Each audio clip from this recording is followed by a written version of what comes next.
அவங்க வீட்டில் என்ன நடக்குதோ அதுதான் எல்லா வீட்லேயும் நடக்குது. ம். அதெல்லாம் சொன்னால் அவங்களுக்கு தான் அசிங்கம், மக்கள் சொன்னால் அசிங்கம். ம். புரியுதா? ம். அதெல்லாம் வந்து இந்த பிரச்சனைக்கும் வீட்டில் இருக்கிறவங்கள பேசுறதுலாம் தகுதி கிடையாது. ம்.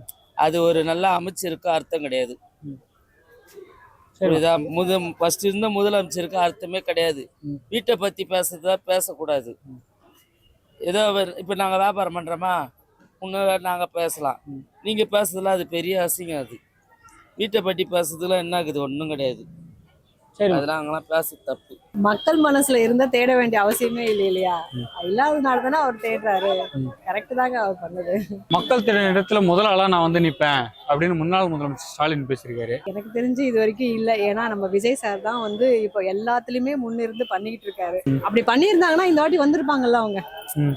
எல்லாருக்கும் முன்னாடியே இருந்தாங்கன்னா கண்டிப்பா வந்திருந்திருப்பாங்கல்ல. ஏன் வரல? எல்லாரும் ஒரு மாற்றத்தை எதிர்பார்த்ததுனால தானே.